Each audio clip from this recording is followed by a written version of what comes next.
பாலிக்குள்ள தண்ணி எடுத்து இந்த அரிக்கிறதுக்குள்ள ஊத்துனோம் அப்படின்னு சொன்னா இது வந்து அங்க போகும். பெரிய ஒரு பெரிய வாளிக்குள்ள வந்து போய் சேரும். அந்த இடத்தையும் வந்து நாங்க காட்டுறோம். இந்த அரிக்கிற பைப்புக்குள்ளால தண்ணி வந்து அங்க போகும். இது வந்து பாத்தீங்கன்னு சொன்னா அந்த தண்ணி வந்து சேரக்கூடிய அந்த பாலி வந்து இதுதான். யாழ்ப்பாணத்திலிருந்து கொழும்புக்கு போறதுன்னு சொன்னால் கிட்டத்தட்ட நாங்கள் ஒரு ஏசி வாகனத்தை புக் பண்ண வேண்டும் என்று சொன்னால் கிட்டத்தட்ட 7000 ரூபாய் கேட்கிறார்கள் போய் வருவதற்கு. அதுக்கு பிறகு சாப்பாடு உணவு அப்படிப்பட்ட தேவைகளை சந்திக்கலாம் எங்களுக்கு ஒரு பெரிய ஒரு பாரிய செலவு. ஆனால் அவர்கள் சிம்பிளா சொன்னாங்க நாங்கள் இந்த இடத்தை சுற்றி வருவதற்கே வெறும் 15,000 ரூபாயோடு நாங்கள் ஆரம்பித்திருக்கிறோம் என்று உண்மையிலே ஒரு வரவேற்கக்கூடிய விஷயம். ஹாய் காய்ஸ், எல்லோருக்கும் வணக்கம். I'm A G Guhan.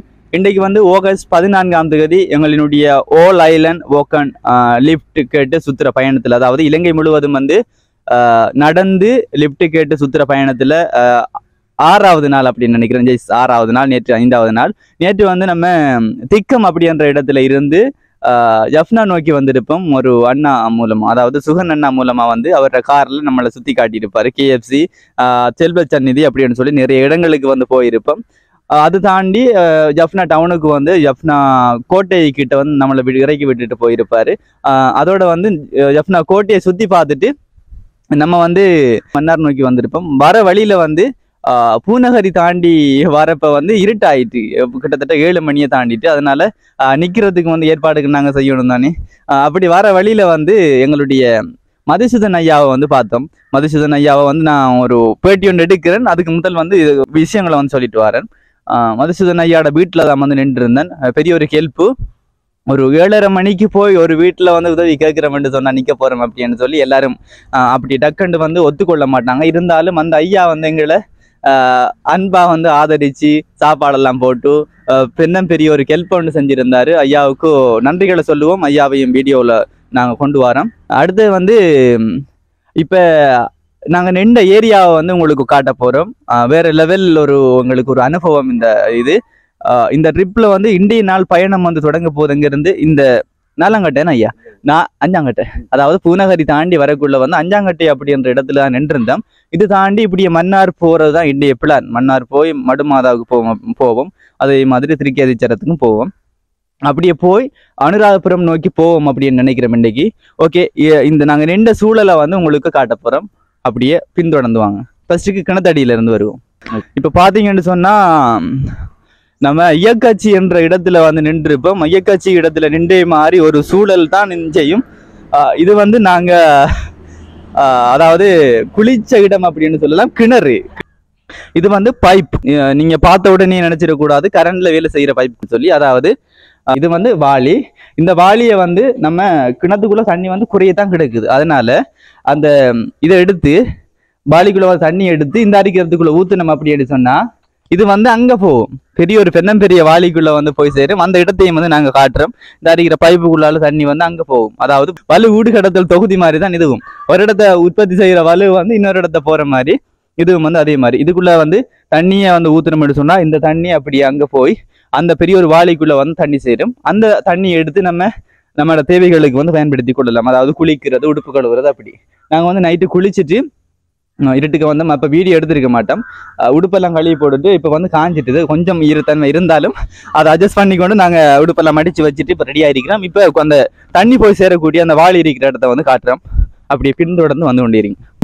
இதுதான் வந்து நம்மளுடைய அந்த தண்ணி வந்து நிற்கக்கூடிய அங்கே ஊத்துனோம்னு சொன்னால் அந்த பெரிய ஒரு வாளிக்குள்ளே வந்து சேரும். அந்த இடத்தை தான் பார்க்க போகிறோம். Okay, comma.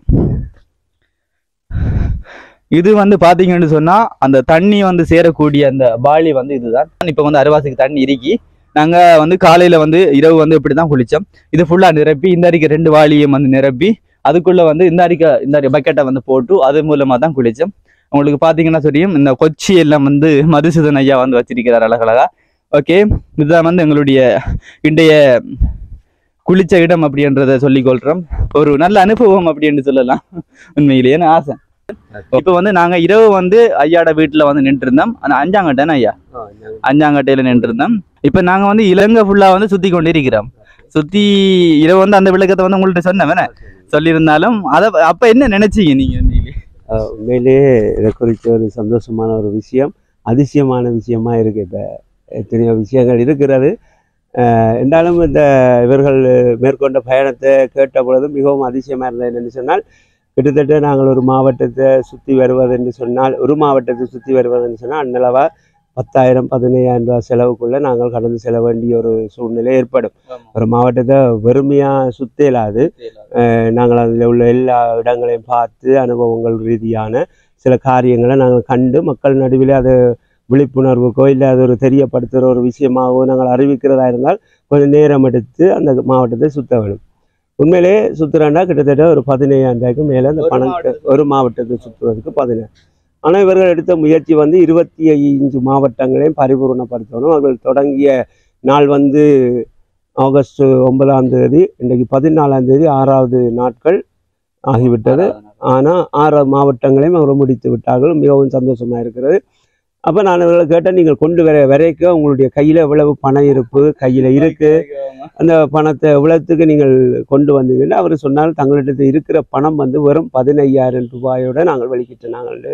எனக்கு கேட்கவே பெரிய அதிசயமாக போயிட்டு. என்னென்றால் ஒரு மாவட்டத்தை பார்க்கவே எங்களுக்கு கிட்டத்தட்ட அப்படி ஒரு மதிய உணவு போக்குவரத்து எல்லாத்தையும் பார்க்குற பொழுது அப்படி வரும். ஆனால் உண்மையிலேயே ஒரு 15,000 ரூபாயோட அவர்களுடைய முயற்சி எப்படி அப்போ நீங்கள் கடன் சொல்கிறேன்னு சொன்னால் அவர் சொன்னார்கள், நாங்கள் வீதியில் வருகிற பொழுது நாங்கள் மற்றவர்களிடத்தில் லிப் கேட்டு, அதாவது நாங்கள் போகிற தூரம் இல்லை எந்த இடத்தை நாங்கள் இலக்கு வைத்து பயணிக்கிறோமோ அந்த இலக்குக்கு நேராக எங்களோட வாகனம் ஏதாவது அந்த வழியாக சென்றால் நாங்கள் மறைத்து, அவர்கள் சொன்ன அனுபவம் என்னென்னு சொன்னால் நாங்கள் 10 வாகனம் 15 வாகனங்களுக்கு கை போட்டால் எப்படியாவது ஒரு வாகனத்தில் தான் நாங்கள் அதை கண்டிப்பாக கிடைக்குது. ஆகவே நாங்கள் அந்த இடத்திலே கடந்து செல்ல மிகவும் சிரமப்பட்டாலும் அந்த காரியங்களை வெற்றிகரமாக முடிக்க எங்களுக்கு உதவியாக இருக்குன்னு சொன்னார்கள். உண்மையிலே இவருடைய பயணத்தையும் இவருடைய முயற்சியையும் குறித்து நான் பாராட்டுகிறேன். இவர்களுடைய இலக்கை அடைவதற்கு இல்லை இவர்களுடைய முயற்சி அடைவதற்கு நானும் என் ஆண்டவனை வேண்டுகிறேன், அவரை பிரார்த்திக்கிறேன். அவருக்கு வெற்றிகரமான இந்த பயணத்தை முடிப்பார்கள் என்று நம்புகிறேன். ஆகவே இந்த 2 சகோதரர்களையும் உண்மையிலேயே அவர்கள் இந்த முயற்சி ஒரு எடுத்துக்காட்டு. என்னென்னா இலங்கையில் அநேக ஒரு வாலிபர்கள் ஒரு முடக்கப்பட்ட சூழ்நிலையில் ஒரு அடிமைத்தன வாழ்க்கையில் ஒரு தவறான காரியங்களுக்கெல்லாம் தங்களை அர்ப்பணித்து தன்னுடைய வாலிப நாட்களை வீணடித்து கொண்டிருக்கிறார்கள். உண்மையிலேயே அது கேட்க அதிசயமாக இருக்கிறது. என்னென்னு சொன்னால் இப்படி ஒரு முயற்சி சில வசதி வாய்ப்புகள் இருந்து கூட இப்படி ஒரு முயற்சியை சேர்வதில்லை. அதிகமான சோம்பரித்தனங்களும் ஒரு முயற்சியில்லா தன்மைகளுமே வாலிபர் மத்தியில் இருக்கிற பொழுது இவர்களுடைய திறமையை குறித்து நாங்கள் பாராட்ட வேண்டிய கட்டாயம் எல்லாரும் பாராட்ட வேண்டிய ஒரு விஷயமா இருக்கிறது. என்னென்றால் இலகுவான முறையிலே நாங்கள் இலங்கையை சுற்றி வரலாம் என்கிறது தான் அதனுடைய உண்மையான ஒரு பெரிய கருத்தாக இருக்கிறது. ஏனென்றால் நான் ஒரு விஷயத்தை சொல்லி நான் முடிக்க விரும்புகிறேன். யாழ்ப்பாணத்திலிருந்து கொழும்புக்கு போகிறதுன்னு சொன்னால் கிட்டத்தட்ட நாங்கள் ஒரு ஏசி வாகனத்தை புக் பண்ண வேண்டும் என்று சொன்னால் கிட்டத்தட்ட 7,000 ரூபாய் கேட்குறாங்க போய் வருவதற்கு.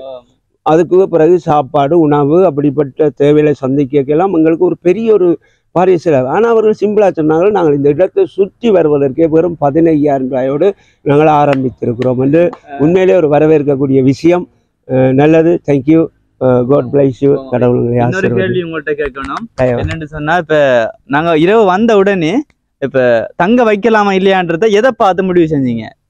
அது ஒரு கேட்க வேண்டிய கேள்வி. என்னன்னு சொன்னா, பொதுவா போறோம்னு சொன்னா பெரும்பாலும் மக்கள் அலோவ் பண்ண மாட்டாங்க. வெளி மாவட்டத்துல இருந்து வாரம்னு சொன்னா நிக்க வைக்க மாட்டாங்க. இப்ப நாங்க அந்த 7 அப்படி இருக்குமே, நைட் 7:30 இருக்கும். அந்த 7:30 கேட்ட உடனே நீங்க அலோவ் பண்றதுக்கான அந்த ரீசன் எங்களோட முகத்தைகளை பார்த்து அலோவ் பண்ணீங்களா, இல்லாட்டி எப்படி உங்களோட மைண்ட்ல தோணுச்சு? அப்படி முகத்தை பார்த்து தோணுன விஷயத்தை விட அவருடைய பிரயாணத்தை, அதாவது நோக்கத்தை எனக்கு தெரியப்படுத்தினேன். அதாவது நீங்கள் உங்களோட வந்த நோக்கம் என்னங்கிறத நான் விசாரித்தேன். அப்போ நீங்கள் இப்படியான பயணம், அப்போ ஏற்கனவே இப்படிப்பட்ட வளங்கள் வருகிறார்கள், வீதியிலே நடந்து போகிறார்கள், இலங்கையை சுற்றி நடந்து போகிறார்கள், சில சைக்கிளில் போகிறாங்க.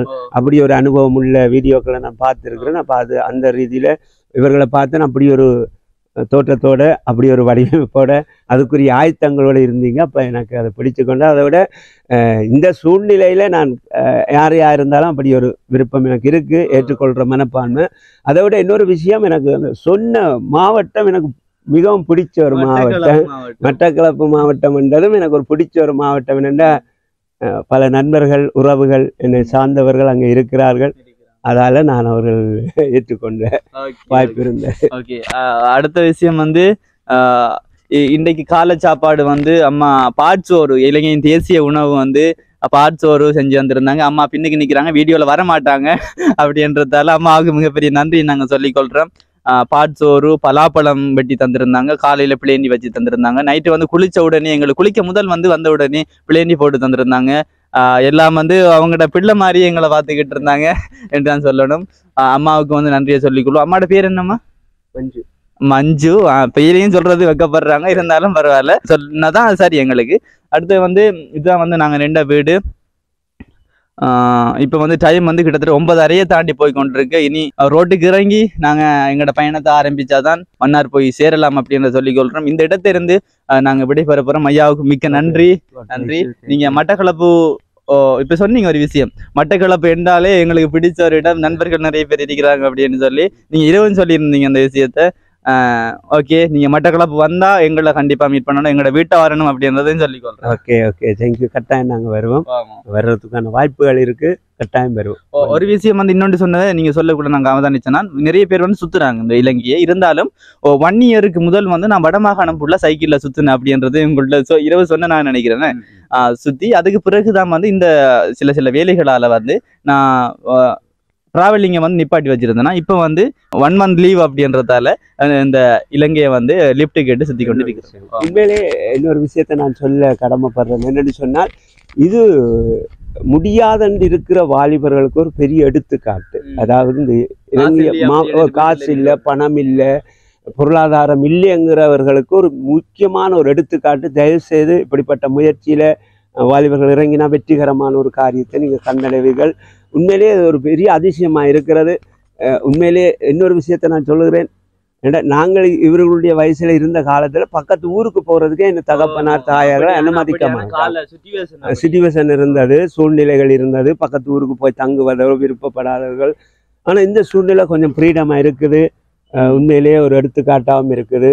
அது குறித்து தேங்க்யூ. உங்களோட முயற்சிகள், வாழ்த்துக்கள். நன்றி நன்றி. ஓகே ஓகே, ஐயாவுக்கும் அம்மாவுக்கு எல்லாம் நன்றி சொல்லிட்டு நாங்கள் இதிலிருந்து போகிறோம். அப்போ போக கண்டினியூ பண்ணுவோம். இந்த வீடியோ சப்ஸ்கிரைப் பண்ண பார்த்துட்டு இருக்கிற ஆட்கள் வந்து சப்ஸ்கிரைப் பண்ணுங்க. அதே மாதிரி TMF ஆசன் அவர்களுடைய சேனலையும் சப்ஸ்கிரைப் பண்ணிட்டு தொடர்ந்து வீடியோ பார்த்து கொண்டிருங்க. நம்ம வந்து மன்னார் நோக்கி பயணிக்கக்குள்ள தொடர்ச்சியாக வீடியோ எடுத்துக்கொண்டு போவோம்.